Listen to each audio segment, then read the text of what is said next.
Hello, film fans. Welcome to the Film vs. Film podcast. My name is Martin Harries, your host, and I'm joined by the film encyclopedia man, Boaz Dix. We are a couple of filmmakers on occasion, but mainly can't stop yapping about movies. On this podcast, every episode we pick a topic from a film that's coming out at the cinema or on VOD. Myself and Boaz pick our favourite film from that topic, or team up against a guest and battle it out to decide which film will become the greatest film of all time. If you enjoy this podcast, please leave us a 5-star review and subscribe. Please enjoy part 2.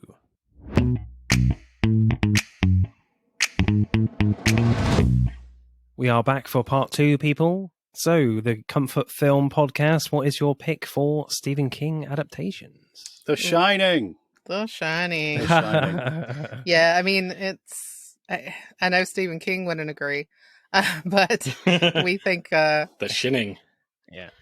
We think it's really one of the just ultimate adaptations of his work. When you ask us, we could have gone with something like Shawshank Redemption or Stand By Me, both of which are great movies. Yeah.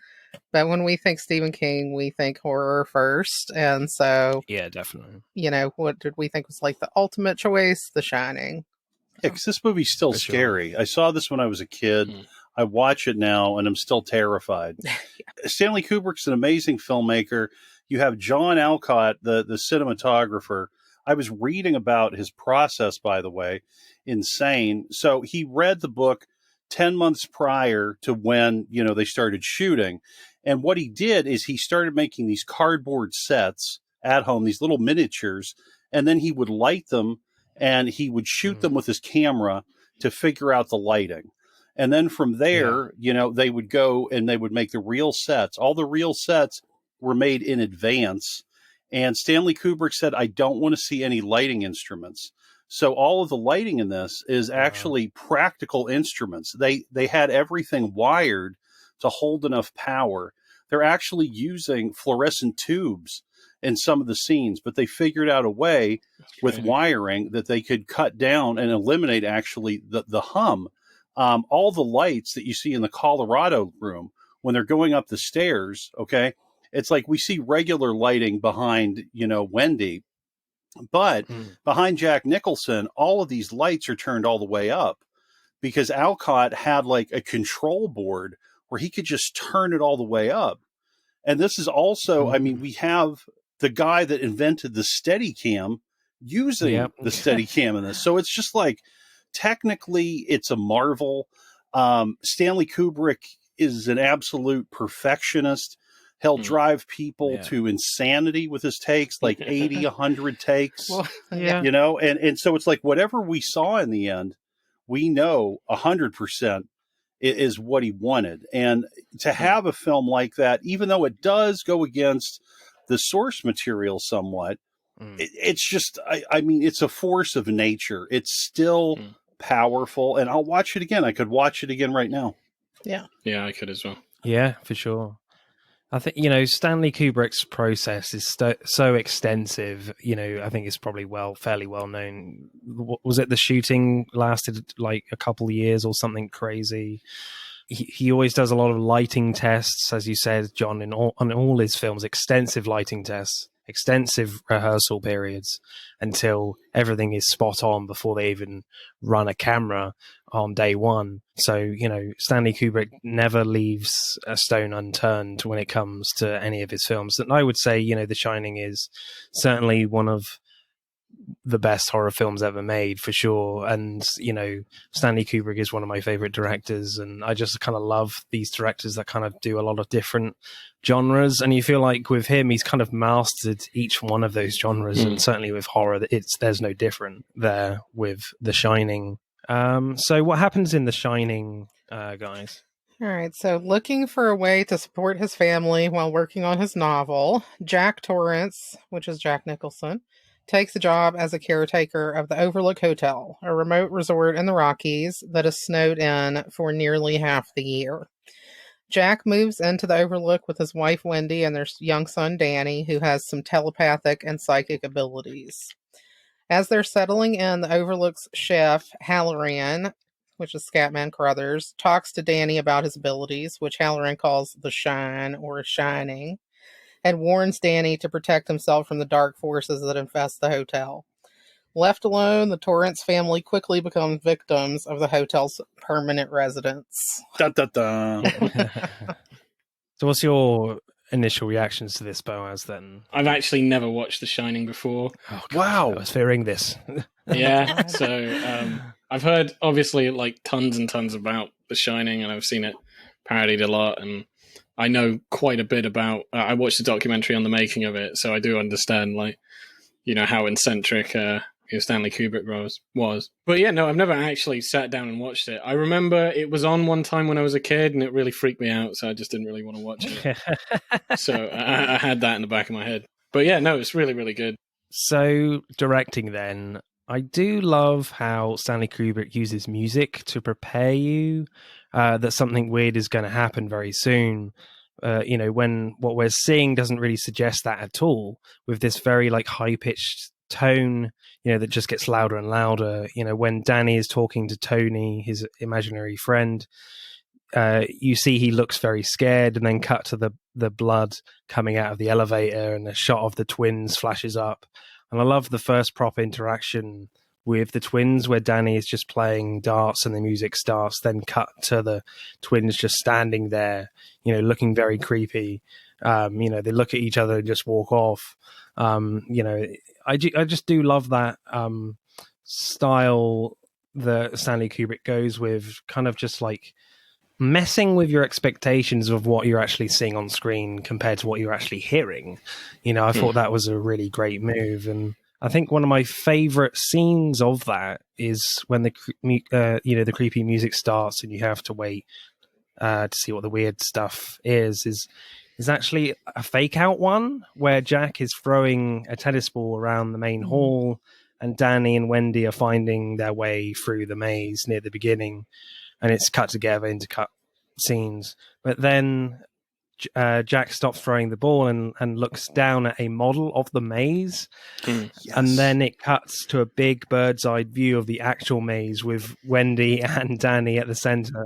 You know, the music builds and builds to a fake out to the title card Tuesday.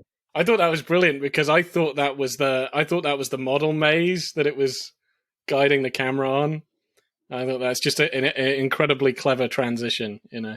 It's arguably like one of the creepiest scenes because, you know, it's very unnerving, that cut from Jack, you know, looking down at the maze to the bird's eye view of the actual maze. And you're like, he's not actually looking down at them, but in the back of your head, you're like, but is he though?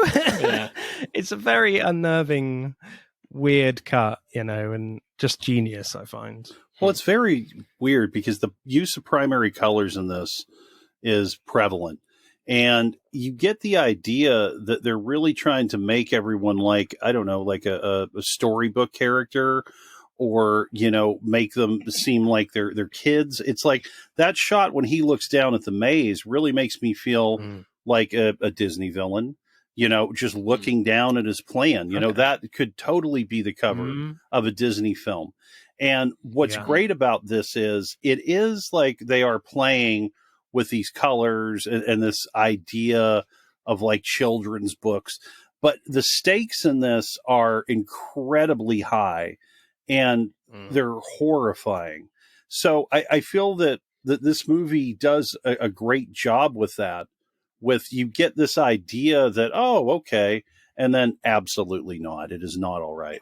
Yeah, and then Kubrick intentionally plays with space as well in this. So, you know, one of the things that is supposed to kind of set you off from the beginning is that they're in this office with Ullman that has a window behind it, but his office is clearly an interior room of the hotel. Right. And like, there's no way that could actually have an outdoor window. So you weren't thinking about that maybe consciously when you're watching it, but it's enough to kind of give you a weird kind of feeling like you're kind of floating outside of it and being like, wait, what's going on? And the carpet, like I never forget that carpet. How could you? The orange carpet that Danny's riding the big wheel on. And even sound wise, even beyond the music, like some of the sound things just really struck me this time when we watched it. When Danny's riding that big wheel and he goes over like the hardwood floor and then the carpet, then the hardwood floor and the carpet. And there's something eerie about it because it has like this echoing. It's kind of got a weird rhythm to it, hasn't it? You know, loud then quiet, loud then quiet. Yeah, it's kind of strange because I kind of noticed that, like, it does feel like it's almost like a musical piece, but it's just being played with, you know, it's a very sort of surreal thing. It does feel like notes. It's like part of the score. Yeah, it does feel like it's part of the score, but it's not. It's just him riding around the carpet. I thought that was like just amazingly incorporated, and it's just this one long shot as well. Literally, when you were just humming it, it made me actually think about the score, and it made me think about the opening when we have, you know, these helicopter shots of Mount Hood. You know, it's like dur dur dur dur. That's true. You know, so it's like, oh man, that is the score. You know, and so it's like you get the idea when you see these helicopter shots. It feels like evil spirits are watching Jack go to the house. There's like an impending doom at all times, pretty much. Yeah. I mean, and that part where Danny's riding the big wheel is kind of the first time he sees those twins too, I think. And that's just super terrifying. Oh, I can't stand it. It freaks me out. I mean, the last thing on that, the weird music, is Jack at the typewriter. Because him typing is like this very piercing, striking sound that echoes. And there is the brief pause. So it kind of mirrors Danny's big wheel tire sounds. Yeah, they work with echo a lot too. Everything is just playing the theme music, or it's playing some sort of haunted or orchestral play. But just everything's doing that. Not even just like, you know, the music itself, but just the house, just everything. I also really like when he first sees the little girls, like when he's like at the dartboard, the kids at the dartboard. And I just kind of like how that was done because it's I think all in one take. It's him at the dart, you know, he's throwing stuff. What's he throwing? He goes to pick the darts. Then he turns around and he sees something. And, you know, I think usually I would expect, okay, like it's the camera's going to zoom out or we're going to go from his perspective. But it kind of like pushes really close into Danny. It's like, it's pretty claustrophobic. You're like, whoa, okay. So you're like, okay, what the hell's going on? And then like moves to where Danny's looking and you see two little girls. And I think on the face of that, if he didn't do something so strange with the camera movements, you know, two little girls, like who cares? But it's like, okay, this is kind of ominous, you know. It's horrifying. There's one scene that actually kind of reminds me a lot of one of his previous films, Barry Lyndon, when Barry is kissing the girl, and it's all so slow. And I love the pacing a lot in a lot of Stanley Kubrick's films. And there's a similar thing here in when Jack enters room 237, and arguably the scariest scene in the film for me. That's pretty horrible. Is when you eventually see this beautiful naked lady is actually a rotting old woman. But I love it so much because it's so slow, like that Barry Lyndon scene. The way she opens the shower curtain and gets out of the tub, she takes her time, and Jack walks up to her really slowly. The pulsing loud music really keeps the tension up beautifully. You can't take your eyes off it at all. And when the rotting lady is like walking towards him after he discovers it, what she really looks like, it's terrifying. It's really terrifying. And what I found interesting as well is that you have these shots of the old lady rising from the bathtub as well, kind of cut together with the old lady walking towards him. So you're just like, hang on, what's actually real here? You know, doesn't kind of add up with the cutting of the continuity of the narrative. So it's very kind of scary and discombobulating as well. You're just like, oh my God, get out of that room, man. Yeah, it's like sensory overload. You're so confused and afraid at the same time. Well, they just really like to just throw you off because at that point, Jack Torrance looks absolutely insane. So it's like we go from, you know, we see the shot of the tub and we see the curtain and the woman comes out and it's like a model shoot, right?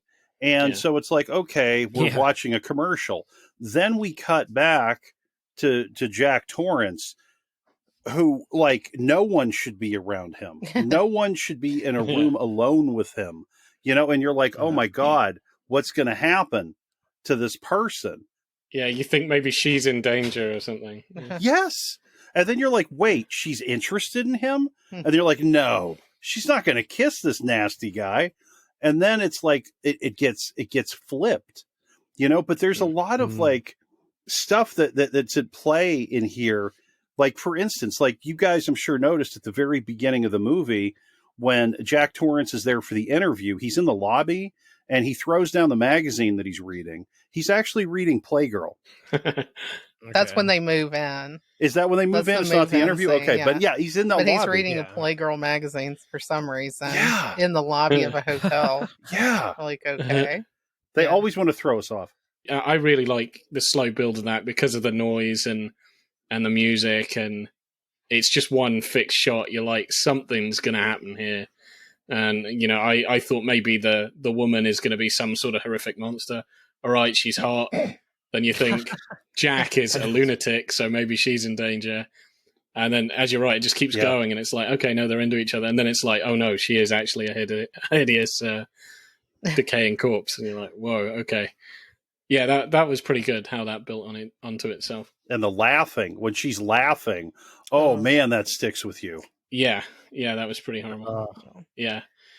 So you were saying, like, intercuts. They do that quite a lot, like inserted cuts into a scene, particularly like some of the horrific ones. Like the one that really stuck to mind, I think the first time it happened, was the little girls, and he's looking at them. Danny is one of them. So he's looking at the little girls and on his big wheel, and then it's like, little girls, and then like a quick shot of like them dismembered on the ground, and then back to him looking at the little girls. I was like, what the fuck? Yeah, really quite disturbing, just kind of out of nowhere, and you're like trying to make sense of it. Yeah, that's my favorite scene, actually. I find that really fascinating, those cuts, because it happens like 3 times, and in each flash you get to see the shot just a little bit longer each time, and it's like Stanley Kubrick is teasing you in a way, playing on like our dark human-natured minds of wanting to see more of what happened to these girls.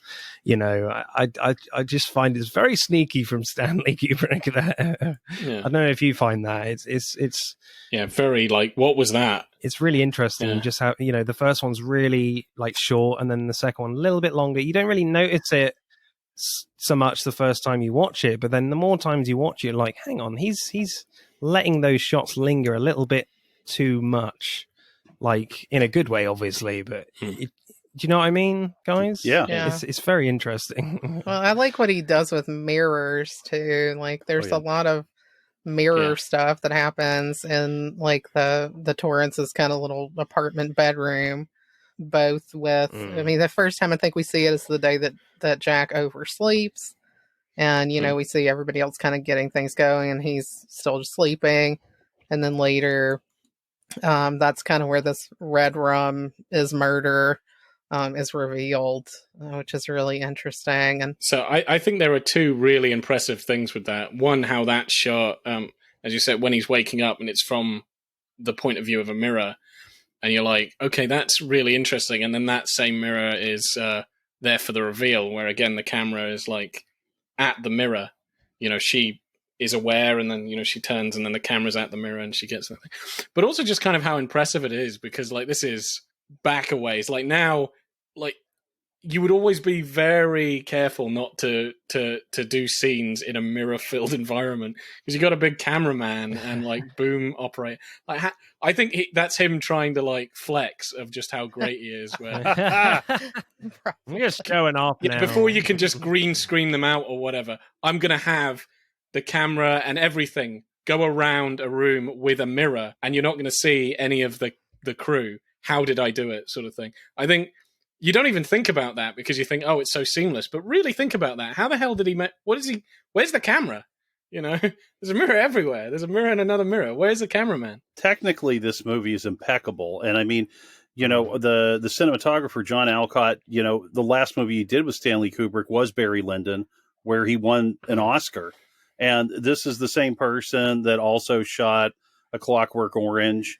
And he actually, what happened is the cinematographer on 2001, he had another job after 6 months. And so Alcott stepped in. So, I mean, this is a guy that really loves his job. I was reading an article in a cinematographer's magazine. It was an interview with him.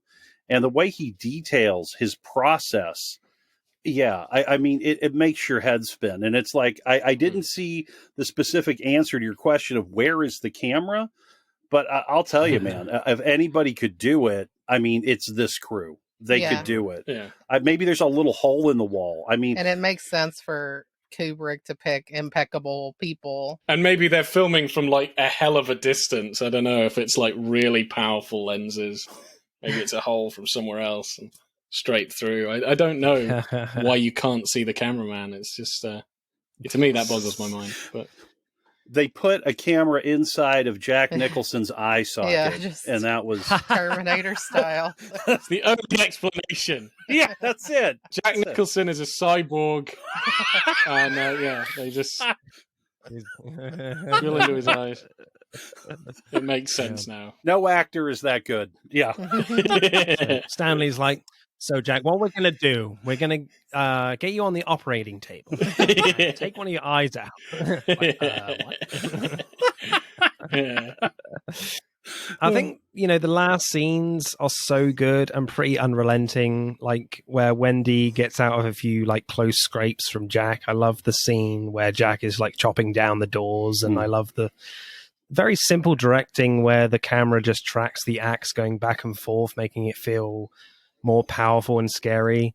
Later, when Danny escapes to the maze and Jack is chasing him, Wendy is kind of left on her own in the hotel, and the hotel is really pissed at this point, showing her dead skeletons from the past.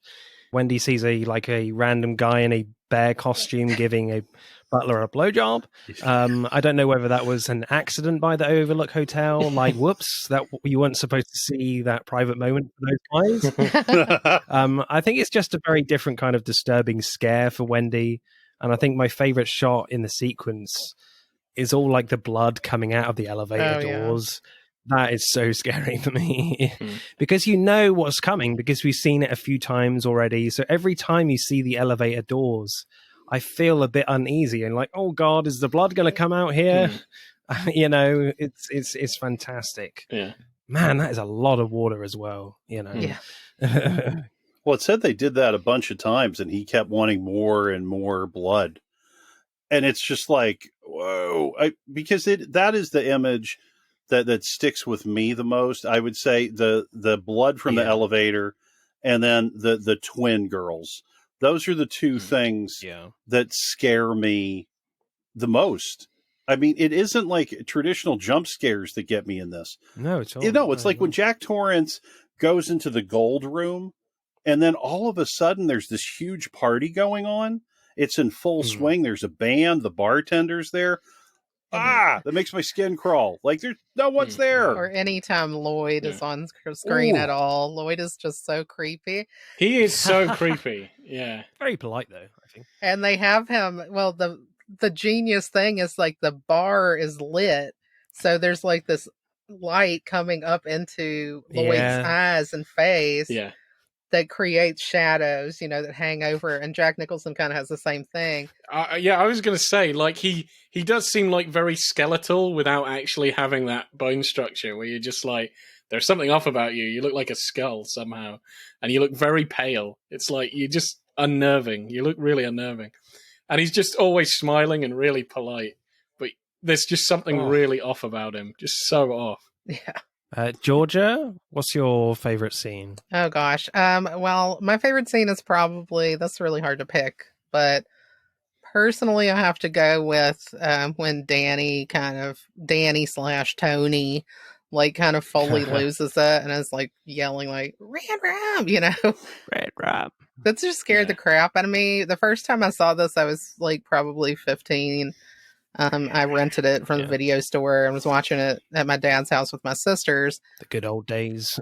And our VCR chose that moment to chew up the tape also. Oh, so, no. like, you know, you're like in the middle, we're like so scared and freaked out. And then suddenly it's like, and we're like, what? You know, it's like, is this part of the movie? It's like the movie was so scary it killed the VCR, you know. But I just always remember just having that fear from that. And I think that, you know, the kid that plays Danny, also named Danny, is really good. And just the idea of this, you know, poor little kid who has had a pretty rough life at this point, kind of having this ability that he doesn't understand and being in maybe the worst possible place on planet Earth to have this ability. It's just, I really, you know, that comes to mind to me a lot in that scene because he kind of just loses it there. Boaz, your favorite scene or shot? I think I'll go with the little girls, you know, when he's on his trike. Yeah, that's mine, Yeah, and I do like the flash cut to, you know, their brutalized corpses or whatever, you know. It's a pretty good shot. John? My favorite scene, this is hard. Again, I have like a list of 90. Yeah. I would say, ooh, it's hard. All right, I'm going with this. Yeah. So I would say the scene where Halloran is talking with Danny and explaining the shine. Because Scatman Crothers is handling mountains of exposition. And he's doing it in a very measured manner. And it's like, I don't mind. I don't know how long that scene is, but he's giving us so much information. And I love it. Like, I mean, and the reactions that we get from Danny, you know, amazing kid actor. It's just it's a spectacular scene to me. Like, all the work that Scatman Crothers did really popped to me this time more than any other time. I mean, he is fantastic. Yeah. Fantastic. Yeah. I was also going to say, I quite like where he first shines. They shine with each other. And like this, you know, the camera follows him as he's talking to the parents. And that kind of, his conversation with them sort of fades out. And you're like, what's going on? And like, Danny's really looking at him and the camera really pushes in on him. And you're like, what is going on here? And you still got this noise as well. This background noise, and then you've got like him just looking straight at him and like, you want ice cream, don't you? And you're like, what the fuck? You know, that was a good build up to that, because you're like, something's going on here. It was like the payoff is he's telepathic. Well, the misdirection. Yeah, exactly. Yeah, the misdirection, because you could be like, is something wrong with with that guy, or is he a ghost, or does he want to harm Danny? What is going on? And the payoff is, I've got telepathy or whatever. That was a good misdirect. I quite like that scene. Directing score, Boaz. What should we go with for The Shining? Should we go 9? I think a very high 9. Yeah? All right. 9.9? 9.8? Wow. I hardly ever go that high. That is really high. Like, I think it would deserve it, but that is really high. Come on, man. Oh, come on. 9.7? 9.8? I think it's a masterwork. It is a masterpiece, but I'm just so uncomfortable with that high. That's really high. You know, like I've never ascended to those heights before. The view is very scary up there. Are you fearing for your beloved There Will Be Blood at the top there? Yeah. I think this is shot better than There Will Be Blood. 9.8, go on. Oh, fuck it. No, 7. Let's just 9.7. Come on. Okay, fine. 9.8. It just doesn't give me much, you know. Yeah. Final answer. Right, moving on. Yeah. Comfort film podcast. We give it a 9.6. Again, we are nitpicking like mad, and the 0.4 that I pulled is not even really for on-screen issues. It's because I just personally know that he did like 127 takes of one scene, and I don't think that's necessary.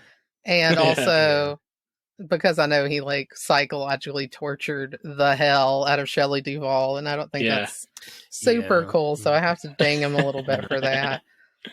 She is great, but yeah, I feel like there had to be a way to do that. Yeah. And I think just for the fact that there are like two very distinctive cuts to this film as well is a bit annoying. It does annoy me, director's cuts in general, so I understand them, but it's just yeah. No, I mean, there's plenty of other scenes like I could go over that I really like. I just think it is directed like it's top notch. I like when she locks him into the storage room and how that's shot. Yeah. I like because like when he's knocked out and then it does a sort of fade cut. He does a few fade cuts, and I think they're really well done, where it just kind of fades from one scene to the other, and then she's dragging him and then puts him in there. And I love how like he's banging on the door and the camera's like from under him and he looks just wild. And that cut with a kind of wide shot of her sort of cowering in the corner. I just thought that was all framed like so amazingly. So screenplay then. I love the conversation that Dick Halloran has with Danny that you mentioned, John. He's explaining to him like The Shining and that people with that can talk to people with their minds, and that you can see things that have happened in the past and the future, and that the Overlook Hotel is a bit like The Shining as well. And you're like, Dick is in complete control of the conversation, you would think. And then Danny just asks, what about room 237? And it comes out of nowhere. Yeah. And Dick is a bit taken aback and is a little angry at Danny kind of thing, and warns him and just says, stay out.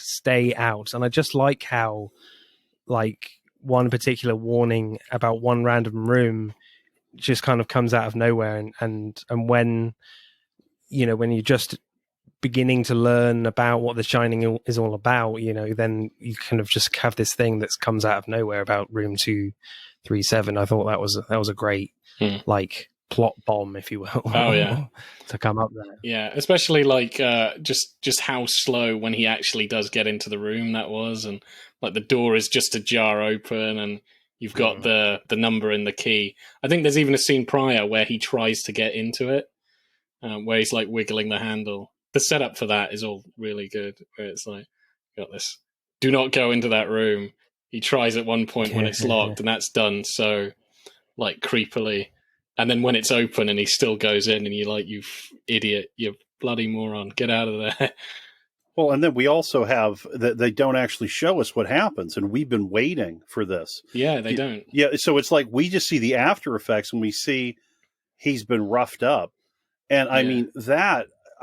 I mean, that scene is just like, holy shit, because it's like you have Danny, Wendy thinks that, you know, Jack abused Danny.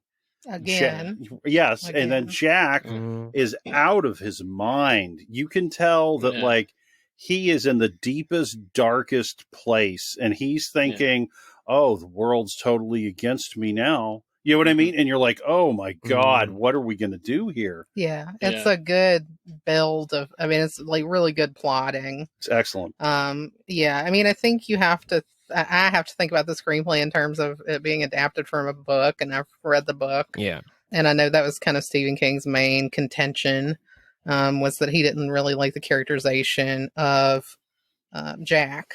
But I actually think that, you know, they made this choice to think of Jack instead of him being like a good guy who's trying not to do bad things.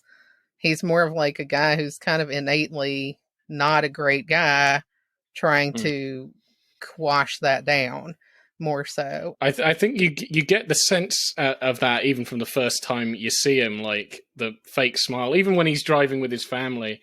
And like answering questions that they're having, you can tell it kind of annoys him. Like he's like, why are they asking me these stupid fucking questions? But he's like smiling and just trying to play along. But you do feel like his family bloody irritates him. Just everything irritates him. Yeah, and again, that then begs the question of why would they go with them to this isolated place where they can't get away? Because Wendy clearly does still feel threatened by him. The scene with like this doctor that comes to see Danny at the beginning because he's kind of passed out after a a Tony episode. A great scene. And Wendy has this monologue where she explains how Danny had gotten his shoulder dislocated. And it's very much an abused spouse kind of making an excuse for her husband because he's trying to do better. And, that really sets us up from the beginning to know that this guy's pretty dangerous, or at least he has the capacity to be dangerous. And again, it would make me think, why are you going anywhere with this guy? Like, 4 months of sobriety, not quite enough to make me ready to go hole up for 6 months alone and out of touch with the world. Well, denial is huge in this. That's okay. So we have Wendy's, monologue, which that is my favorite thing that she does in the movie because it's so well done, and it's just her. And then we also then go to the Overlook, where Jack is being told about all the murders that happened there, and Ullman is just acting like it's no big deal. It's just like, it's like you can hang out in any room you want. And somebody here, just chopped up their entire family, stacked them in the corner. But you know what? You can eat as many hot dogs as you like from the fridge. And it's like, whoa, what? It's just like, we have this over and over. And again, Jack denies that he has the shining as well, because that's what happens. That's how he's able to see all this stuff. That's how he's able to go into 237. And that's why when he comes back, after checking out the room, he says to Wendy, "I didn't see a goddamn thing." He doesn't want to. He doesn't want to deal with it. He doesn't want to be seen as crazy. Pretty much the whole time, I think we see him kind of holding on to this facade that he really thinks he's selling, to Ullman or to his wife or whatever. But clearly this guy's, tapped. They're out of control. I thought what was good is like. Where he's really trying to keep the illusion going when she asks like what progress he's made that day, and he's pissed off because he can't think of a goddamn thing, and she's coming, I've made progress, but you can see in his face it's like, the smile comes late. It's like, it's great, but you can tell he's not feeling it, and she keeps prying, and then he just like he's kind of laughing and joking. But then it just comes out of nowhere, like, as he's laughing and joking. Do you know, every time you come in here, you fuck up, like, do you know what I mean? Like, I've got something down, and you fuck up my day. Like, if you hear me typing like this, get the fuck out of the room, Get the hell out of here. I just love how it kind of very...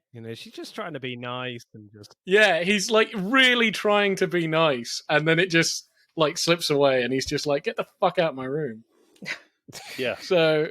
You can tell, like, he's not playing with a full deck, and he's trying hard. It does feel like he's trying hard to pretend he's okay, but it's just not working. And failing miserably. And you do feel like she should just not bother him. Like, she should run away. She should get the hell out of there. Oh yeah. Well, the scene where he like is talking to her, it ties in. It comes back from when he's been to 237. He's talking to Wendy. It seems like they're actually connecting as a couple for a second, which they rarely do. I think, they often aren't really talking to each other, but just like at each other. No, and he seems like he has real emotions and he cares. Yeah. And then as soon as she suggests that they should leave the hotel, that I think is the scariest explosion. That's a huge turn. Yeah. Because he goes from feeling like maybe things can be okay to instantly feeling like she is undermining his authority as like head of the family and, undercutting, his abilities and saying he can't do anything except menial labor and types of things like this. In a real way, too. Not in a supernatural way, but in like a, real living with an abuser type scary. Yeah, like he could definitely beat the crap out of her, like right there and then. Yeah, well, you definitely get the feeling that has been something that has occurred many times, and it's horrifying. You don't know the full extent of it. I think one scene I find really interesting and makes the Overlook Hotel feel like an actual character in the movie is when like Jack enters the gold room for the second time, and there's the 1920s like 4th of July party going on, and Jack orders a drink and wants to pay for it, and Lloyd says, "Your money's no good here. Orders from the house." And then Jack says, "I'm the kind of man who likes to know who's buying their drinks, Lloyd." And then Lloyd says, "It's not a matter that concerns you, Mr. Dorrance. At least not at this point." And it's like Jack will soon know that when he's dead. Yeah. It just definitely gives me this sense that the Overlook is a proper character in this movie, and is trying to manipulate all these characters, in different ways, and certainly Jack the most. And yeah, definitely. He can buy as many drinks as he wants when he's dead, kind of thing. Yeah. Or is he dead already? It's like the Hotel California. Now that I think about it. That's funny. You can check out anytime you like, but you can never leave. Yeah. Yeah. Well, and all the people look dead. That's something that I really noticed this time as well. Like, I mean, Grady, right? We don't get a close-up of him, and then they're in the bathroom, and all of a sudden we go to this close-up of him, and it is the palest, deadest face, and he's got that little red... He is so pale, yeah. Yeah, and you're like, oh, God. Like, that's creepy. Yeah, like you think Lloyd is terrifying, right? Because he has that the red jacket. There's something that's like, okay, you're the devil. I got it.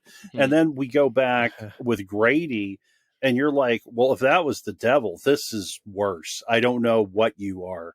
And him talking about correcting them, woof. I think it was also good how they built up to him being creepier than Lloyd, because when the first ghost you see is Lloyd, and he is very creepy and unnerving, where you're like, Jack, are you even seeing this? Are you seeing this bartender in front of you? Like, this guy is the most creepy man on the face of the earth. Like, how can you be okay with this? But then when you see Grady, it kind of makes more sense. Like, he accidentally bumps into him, he gets all this stuff. Very apologetic, really submissive, like just a very professional butler, takes him in, he's being very caring, very nice, doing small talk. And he seems like a regular guy, so I was like, what the hell's he doing here? But then when Jack clocks on, where he's like, hang on a minute, you're the previous caretaker. And he's still being very innocent. I have no idea what you're talking about, sir. I'm the butler. Right. And then he just keeps pushing it, and he just gets creepier, where you're just like, he just comes from a place where he's like the most ordinary thing in this film to he just gets weirder and weirder the more he talks, where you're like, okay, this guy is creepier than Lloyd. But I think because he started like just so normal that when he ups that creep factor, you're like, whoa, okay, this guy is really, really creepy. That's a really great scene, yeah. Yeah, because he seems low status. Yeah, very low status. And then at the end, it's like he is basically like commanding Jack. He's like, they need correction. You're like, whoa, Jesus. Yeah. It's interesting you don't see him like behind the freezer door as well. I think that is very, very deliberate. Like, there's no actual physical being like that he's talking to behind that door. Yeah, that's very much just a voice. I find like Danny's imaginary friend Tony really interesting, and I feel like Tony is like the Overlook talking to Danny in a way, trying to manipulate him using The Shining. That's how I kind of read it. Or it could be like The Shining itself trying to warn Danny about, murder. But he just, and he just says it backwards. It could be read in many different ways, where Danny is trying to fight the Overlook Hotel in his head while he's saying red rum all the time. So it's just really interesting how that just, that could be interpreted. How do you guys see Tony in this film? Tony, I think, is really there to protect Danny, because we learn that Tony shows up as a result of trauma after Jack dislocated his arm. It's like it's a very scary situation. The home life is not good. Anytime that we see like a one-on-one scene, I mean, I can only really think of one off the top of my head, aside from when he's trying to murder him, is that very creepy scene in the bedroom with Danny. And it doesn't seem like emotionally there's really any connection between them at all, except like fear, anger, distrust.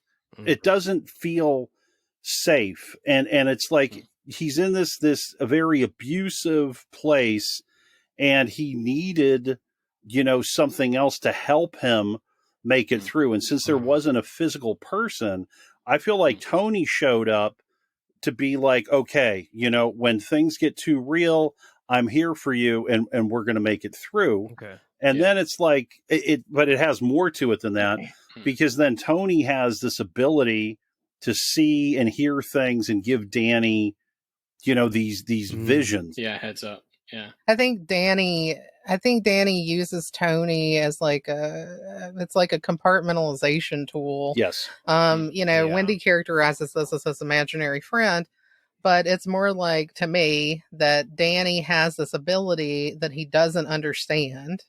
And the only way that he can make it make sense is to imagine it as some entity separate from himself who tells him things. Because he knows he knows these things, but he doesn't understand how he's learning them. So the easiest way to do that is to create this Tony who tells him these things, and that's how he knows. He knows the Overlook is bad. It's not because he senses it himself, it's because Tony told him.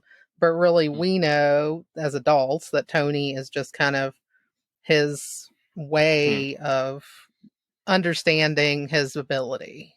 Well, and it's also like, Jack Torrance is, that's his dad, and that's where that gift came from. It didn't come from Wendy.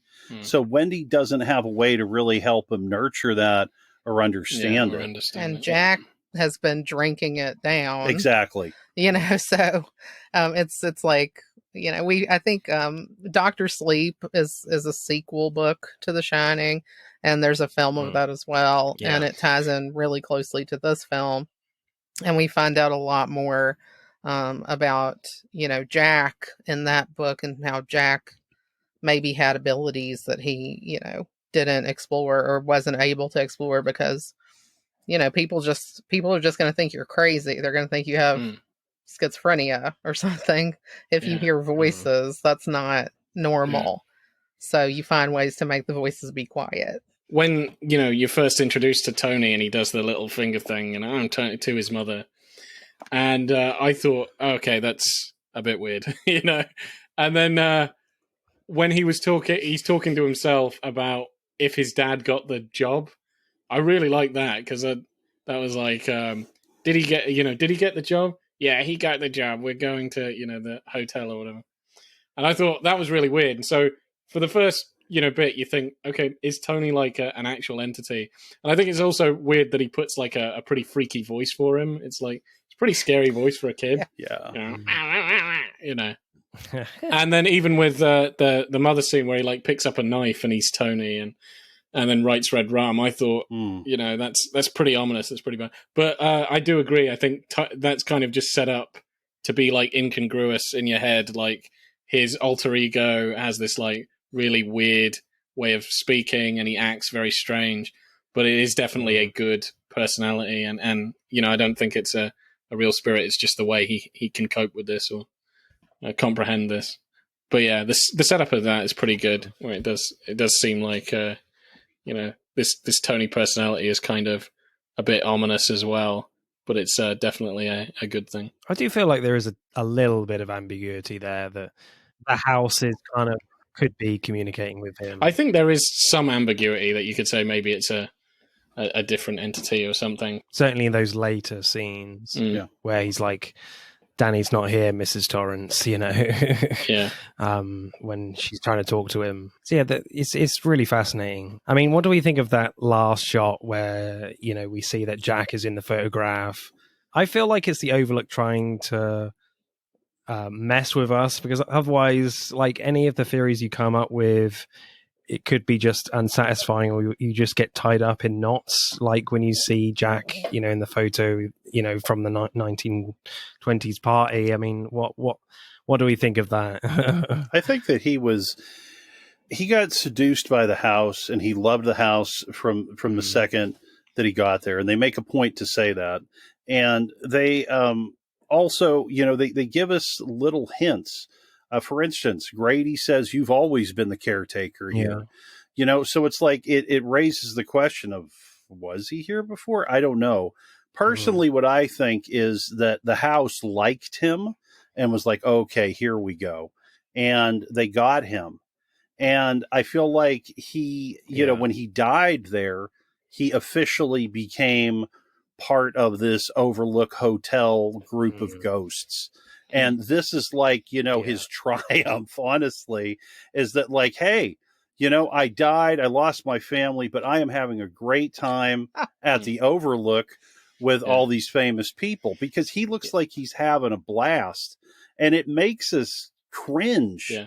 I think maybe it does feel like they're eternally in the 1920s, that particular party, for the rest of time. Yep.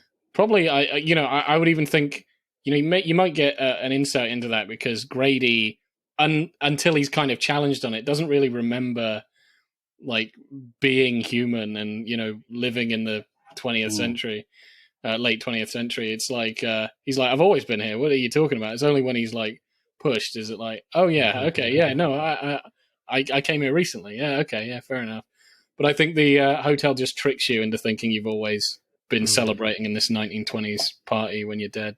Well, it also reminds me of like a Los Angeles thing where like, it's funny because like in LA, one of the things I've noticed is there are so many secrets with people, and people don't want to be forthcoming. So if you were in this Overlook Hotel group and it was really great, you really don't want to give up the secrets of it. You don't want to say that, to become a part of this, you have to kill your family, be crazy. I mean, I know he eventually commands them to do it in the very same scene, but I kind of feel like he doesn't want to lay the cards on the table until he knows that Jack is all in.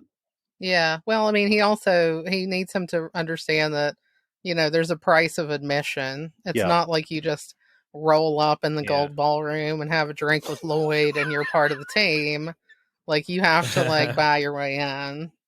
And the hotel really wants Danny because Danny has the super powered shining ability. Yeah. But they can't get Danny because that ability that's ironically the thing that they want the most is also preventing them from getting to him because he can kind of push them out.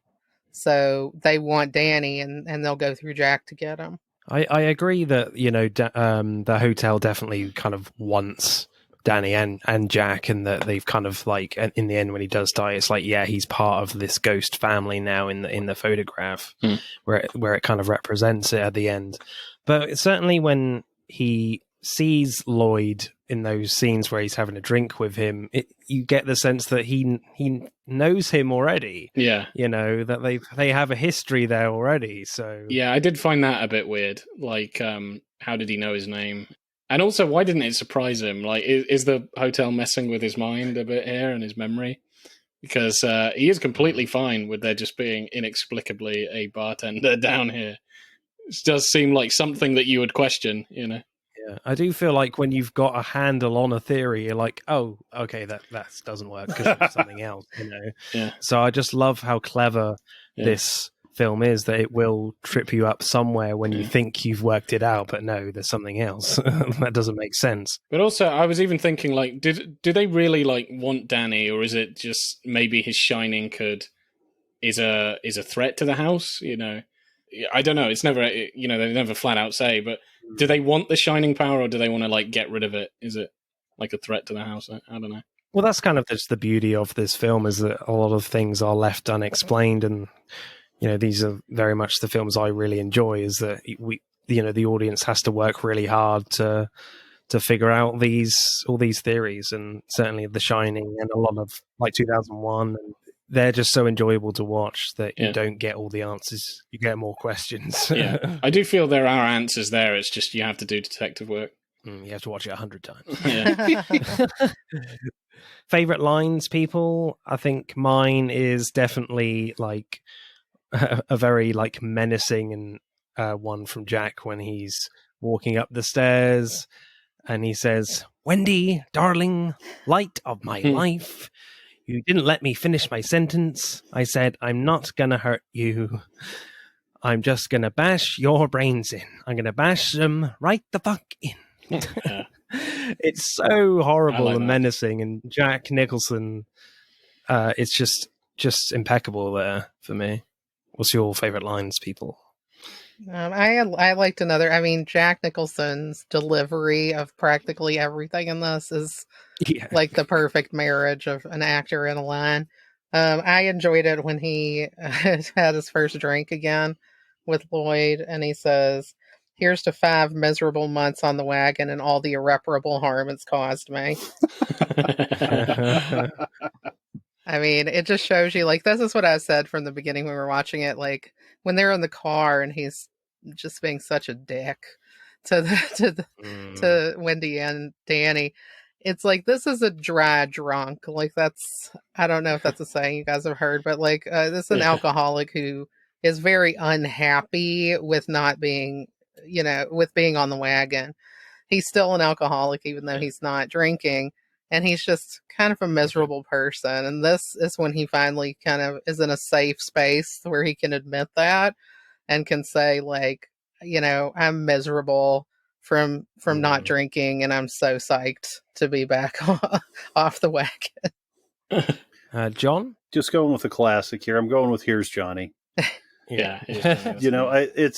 I wonder if that was actually in the script or in the book, or if it's just something he said. I like to think it's just something that Jack Nicholson decided to say, because that makes me smile. Well, we've seen that behind the scenes shot of him kind of getting amped up for that scene. Oh my God, yeah. And it's really interesting. If you haven't seen that, go find it somewhere. But they show kind of Jack Nicholson getting psyched up, and he's just kind of like jumping up and down and holding the axe. Yeah, he's practicing the axe moves, and he's like, axe, murder, kill. And you're just like, oh, wow. So it's just like, so when they went, he was ready to go. One of the things that I read online, and it was like, then people were like, no, it's not true. But I don't know. Let's say it is. So what I found online was they talked about him actually working as a firefighter. Yeah, I've heard this. You've heard this? Yeah.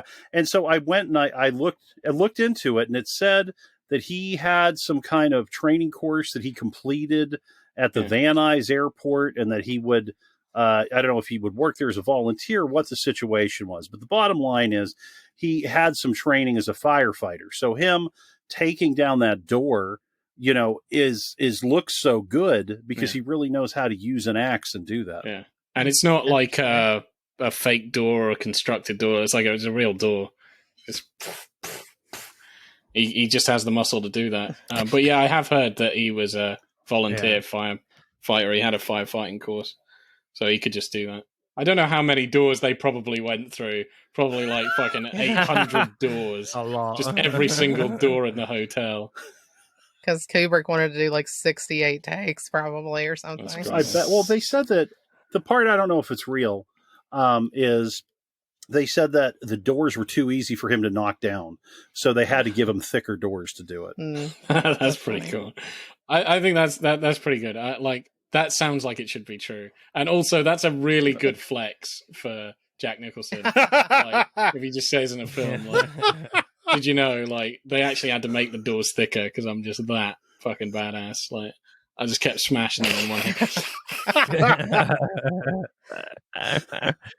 Favorite line, Boaz?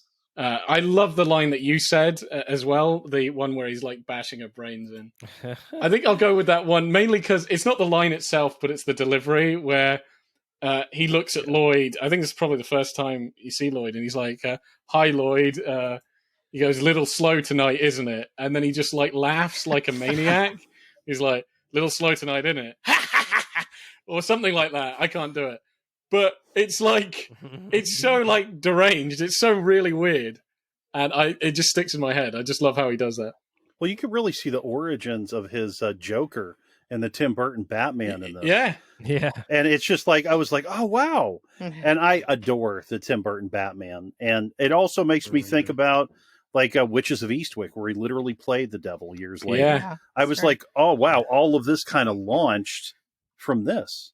Yeah, I mean, he does everything in this. I think this definitely showed that he had the chops for a really good villain. Screenplay score, Boaz. What should we go for?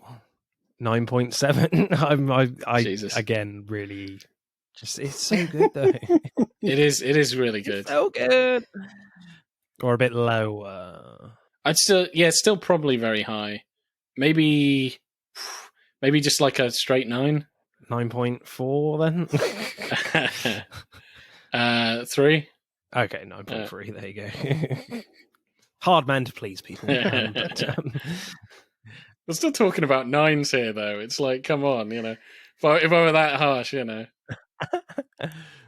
John and Georgia, what are you going for? Yeah, we thought the screenplay was pretty much flawless. I took off like a very smidge little point, like 0.2, for the fact that I really don't love that Halloran goes through all the trouble of getting to the Overlook and then gets murdered the instant he walks in the door. So for that reason, we gave it a 9.8. But this is real close to a 10 for me. I think it's just almost perfect. Well, it started as a 10, and then it was like, I was like, we can't give it a 10. And then it was just like, what are we going to do? Really nitpicking. Yeah, we dug down. Yeah, like the little bits. But we have the same thing going as you guys. We're like, ooh. So, acting then. I love the acting from Jack Nicholson when Jack's having a nightmare and Wendy wakes him up. Yeah, that was good. And he looks incredibly scared. Yeah. And he says he had a dream about killing Wendy and Danny and that he chopped them up into little pieces. And then Danny approaches looking shell-shocked and Wendy sees if he's okay. And then we see Jack, as if it's the end of One Flew Over the Cuckoo's Nest. His face is hanging from all expression, like The Shining has complete control over him in that moment. It's quite an extraordinary shot of his face, just like completely just void of anything, really. It's quite extraordinary, that bit. I mean, that stuck out to us, too. I mean, that just... The work that came out, and I really noticed this time just how worked up he was from that dream. And Jack Nicholson, phenomenal actor, probably my favorite. But these more like really tender, personal moments where he really exposes his feelings, that's not traditionally what we know him for. But when he came out of that dream, man, he just had like tears in his eyes and he looked gone. He looked like he had seen the worst thing in his life. And I was just like, wow. This guy, I mean, everything. Absolutely. I definitely would say it's like his most sympathetic part in the film where you're like, oh, I'm kind of caring for him. And it's great where it comes in because he's already been acting creepy before that scene and kind of like he's only just holding back his anger. And then you have a scene where he's actually quite fragile, where you're like, oh, okay, shit, okay, he's pretty sad. Okay, this is a little strange. But yeah, that's really good. I do enjoy that scene. Well, and it's perfect because he's an abusive personality. And a person that is that horrendous then gives you that. We're like, oh, I feel bad for him. You'll let him come at you again. Suckers you in a little bit. Yeah, I mean, I think that brings to mind Shelley Duvall. I think Shelley Duvall is kind of underrated in this because she has to, I mean... Okay, the Wendy from the book is a lot stronger of a personality than the Shelley Duvall Wendy, which I know is a Kubrick choice. It feels like he had her play, this woman who's clearly been in an abusive relationship for quite a while, and she's kind of beaten down. And poor Shelley Duvall has to like be crying in like 90% of her scenes, and she does it every time, and I never don't believe it. So I think that, she manages this super intense emotion quite a bit. And, she's also worried about her son. So there's never like, there's maybe 2 moments in this movie where she feels like happy or safe, when she's playing with Danny outside in one of the early scenes. And she does have kind of a childlike kind of thing. John, I think you had mentioned, like, they've always got her in the beginning dressed in like primary colors and, even like a yellow jacket that has like cartoony looking things on it, and she seems very young and very innocent. And she has like a little hint of a Southern accent too, which I think kind of makes her seem like more innocent and out of her element in a way. And I think she did a really good job the whole way through with managing to have different intensities to the same type of emotion, if that makes sense. Yeah. I mean, and it's funny because you talk about them playing outside. When Wendy and Danny are playing outside, that's one of the parts that always makes me laugh, because I love in this movie how we start out where it's like a month later, then we go to the days, then by the end we're at hours, and that particular part is Thursday. And so you see Thursday, and then you see Wendy and Danny outside having a great time, and then you cut inside to Jack Nicholson, like shaggy face, unshaven, this black sweater, and he's got his head tilted down. He's staring out, and he looks like death. Yeah, I love that shot. And you're just like, oh my God, like that's it. He's just furious for apropos of absolutely nothing. Like, I mean, I have to imagine maybe he was trying to write and it just isn't coming to him or something, but it's just like he's possessed by evil at that point already. And he hates people that are having fun, because it's like, oh, they get to have a vacation. And you know what I mean? It's just like, it's heavy. So Thursday. Thursday. Tough day. Yeah, it very much feels like a Jonathan Demme close-up shot. It reminds me a lot of those very iconic shots in Silence of the Lambs of Anthony Hopkins when he's got his head tilted down but his eyes are pointed straight forward. Yeah. That brought me straight back to that film. And like there's some weird kind of like subtle movements in his face in that shot as well, which is very creepy if you notice very, very carefully. Favorite performance for me is Jack Nicholson for sure. Georgia, what's your favorite performance? I mean, I feel like you kind of have to go with Jack Nicholson. Yeah. I really don't think there are really any bad performances in this movie, though. Like, we talked about it and went through just like every single person down to the guy, Bill, or whatever his name is, who's sitting in the office with Ullman, and I don't even know if he talks. Yeah. But he played Pontius Pilate and Jesus Christ Superstar. Barry Dennen. Yeah, and he's good. Like, just his reaction shots are good. He has that one where he's horrified. Yeah. But I think that, Scatman Carruthers is fantastic. Again, Shelley Duvall is great. Kid actors can make or break a movie. Yeah, for sure. And this kid was really, really good. But Jack Nicholson is like, this is the person you remember. Like, when I'm going through what line did I like, what scene did I like, it's really Jack Nicholson just keeps popping to mind because it is like a bravura kind of performance. Like, he leaves it all out there. It's very hypnotic. Like, you can't help but just focus on him. Is that your favorite as well, Boaz and John, Jack Nicholson? Oh, yeah, I would say so. Absolutely. We're all across the board picking Jack Nicholson. Yeah, he's my favorite as well. I think just that final like slow chase up the stairs, I just find extraordinary. Where it's just very much a mix of like maniacy with comedy kind of, but with like straight anger as well. And there's kind of just like an amalgamation of all that when he's on the stairs. And there's just this weird like flick of his tongue as well. Like he's completely immersed into this crazy maniac role. And he's like grabbing at her in a weird way too. Yeah. And grabbing at the bat. And yeah, it's just nutty. He's crazy. It's almost like he's letting things happen naturally within his character. The tongue thing, I don't get though. He does that multiple times. Yeah, I don't know what the tongue thing means. I know. watched him, like, I don't know, but I'm watching it. You're going with it. Yeah. Acting score, Boaz, what should we go for? 9s again? Yeah, right. 9.5.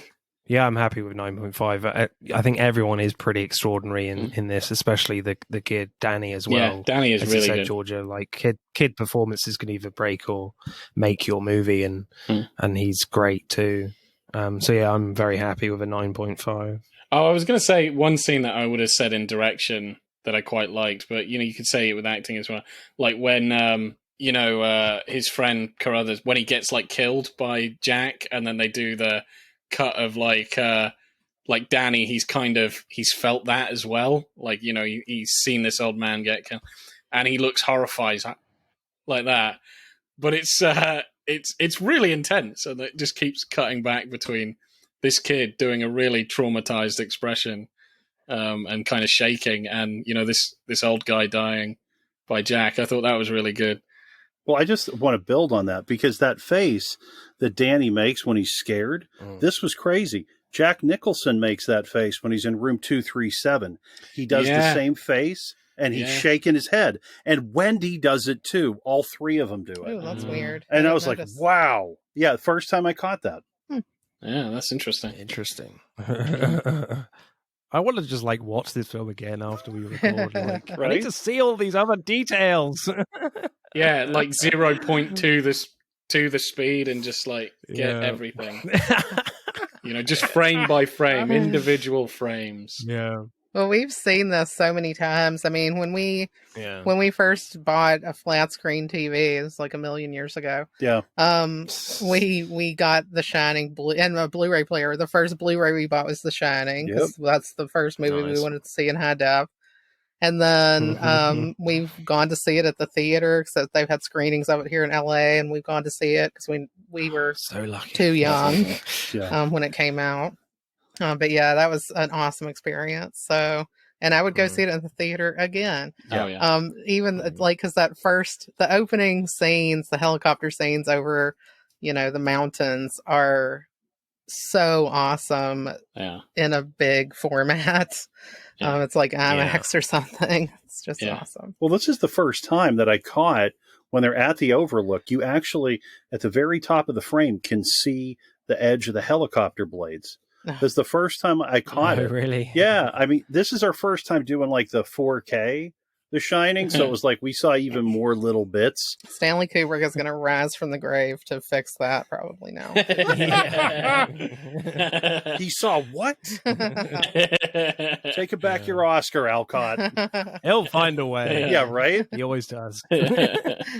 Acting score, guys. What are you going for acting? Well, we were going to say 9.4, but you wanted to fight with me on it. I do, because it's hard.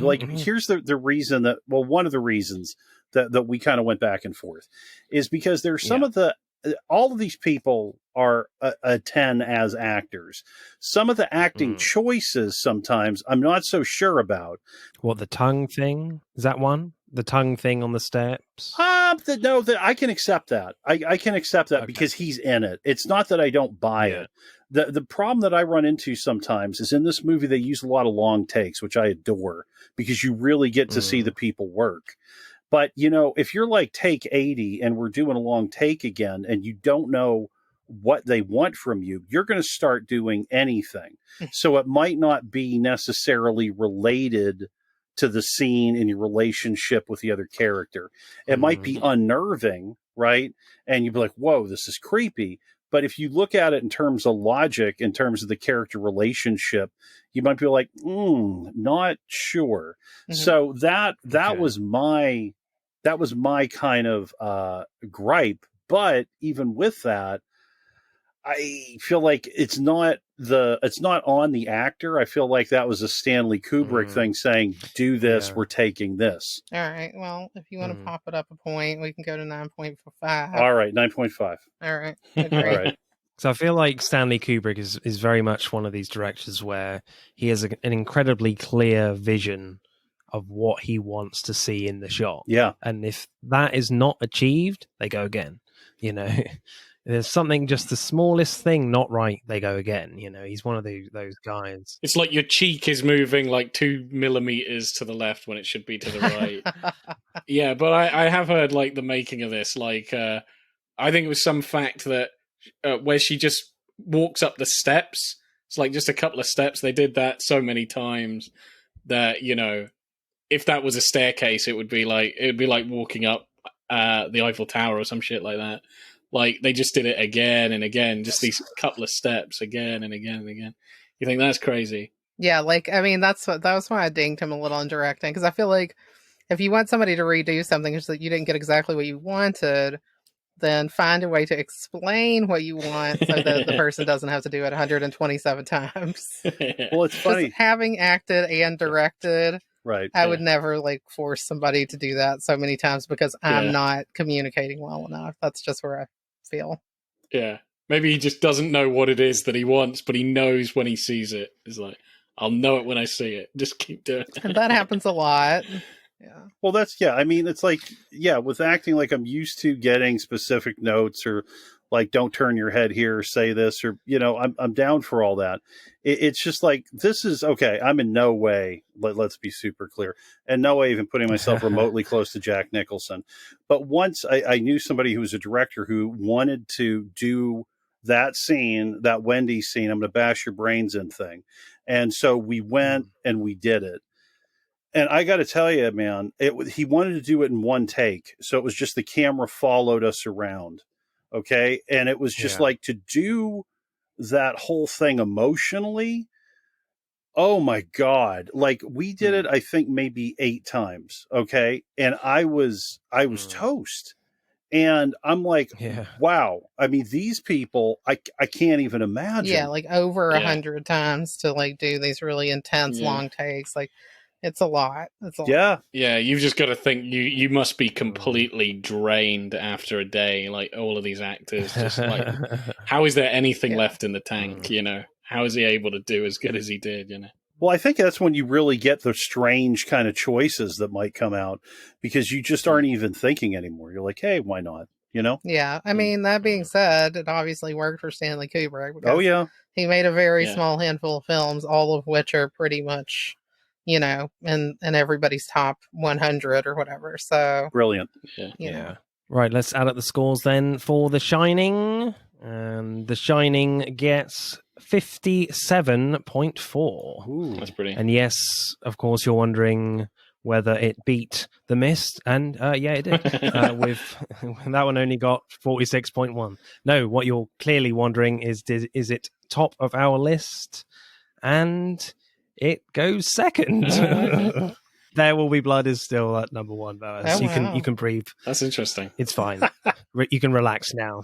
Yeah, I think maybe I've subconsciously sabotaged our scores here. With 9.3 for the screenplay. Yeah, I do like There Will Be Blood, though. Right. So next episode, as Don't Worry Darling is coming out in the cinemas. Very excited for that one. Olivia Wilde's second film, I believe. And of course, that stars Florence Pugh. So we'll be having a look at Florence Pugh films.